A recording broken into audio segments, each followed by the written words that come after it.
कटिहार के सेमापुर की गलियों में उस सुबह हलचल मच गई जब एनआईए की टीमें तड़के पहुंची और आतंकी साजिश के तार खंगालने लगी। सुखासन, दुर्गापुर और बालूघाट में एक साथ छापेमारी ने पूरे इलाके को सनसनी से भर दिया। इकबाल और रिजबुल के घरों पर एनआईए की रेड पड़ी, जहां से चौंकाने वाले सबूत ने आतंकी नेटवर्क की गहरी जड़ों को उजागर किया। बिहार के 8 ठिकानों पर शुरू हुआ ये ऑपरेशन गुरुग्राम बम हमले से जुड़े टेरर फंडिंग और हथियारों की सप्लाई के काले खेल को बेनकाब करने की ओर एक बड़ा कदम है। एनआईए की तेज तर्रार टीम ने कटिहार के सेमापुर थाना क्षेत्र के सुखासन गांव में इकबाल के घर को सबसे पहले निशाना बनाया। इकबाल, जिसका नाम पहले आर्म्स एक्ट के एक मामले में उछल चुका है, उसे जांच एजेंसी ने हिरासत में ले लिया।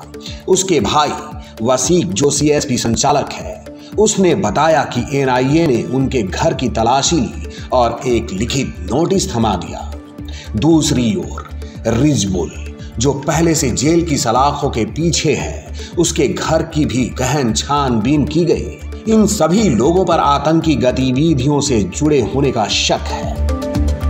एनआईए की नजर सिर्फ इकबाल और रिजबुल तक सीमित नहीं थी।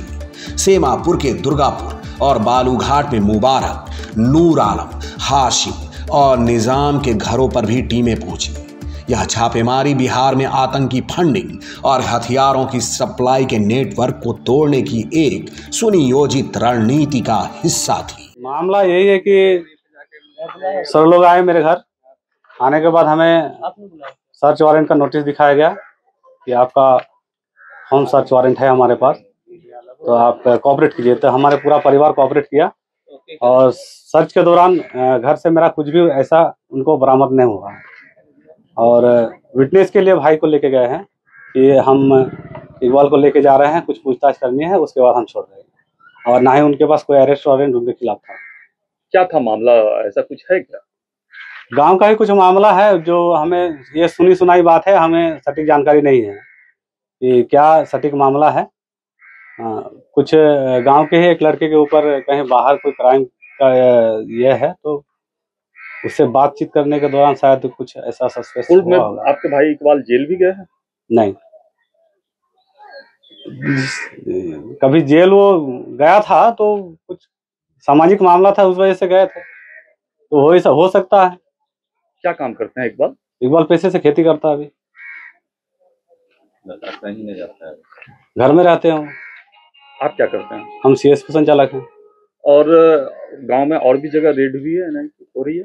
हाँ, 2-4-5 घर में और हुए हैं, तो उनके बारे में तो हमें जानकारी नहीं कि क्या मिला या नहीं मिला। आपको तो एक पेपर दिया गया है एनआईए के द्वारा? हाँ, एक पेपर दिया गया। क्या है वो?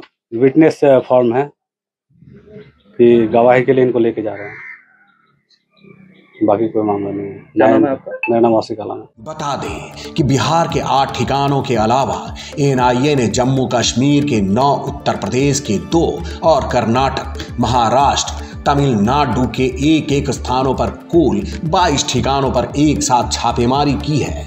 यह ऑपरेशन गुरुग्राम में एक क्लब पर हुए बम हमले से जुड़े आतंकी नेटवर्क को ध्वस्त करने की दिशा में एक निर्णायक कदम है। जांच से पता चला है कि यह नेटवर्क न केवल टेरर फंडिंग में शामिल था, बल्कि हथियारों और विस्फोटकों की तस्करी के जरिए देश में अशांति फैलाने की साजिश रच रहा था।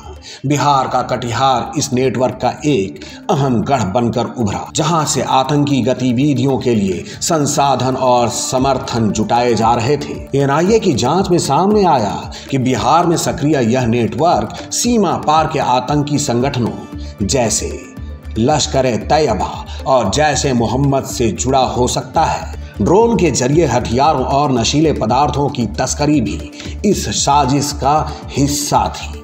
कटिहार में जब्त मोबाइल फोन, सिम कार्ड और अन्य डिजिटल सबूत इस नेटवर्क के डिजिटल फुटप्रिंट्स को उजागर करने में अहम साबित हो सकते हैं।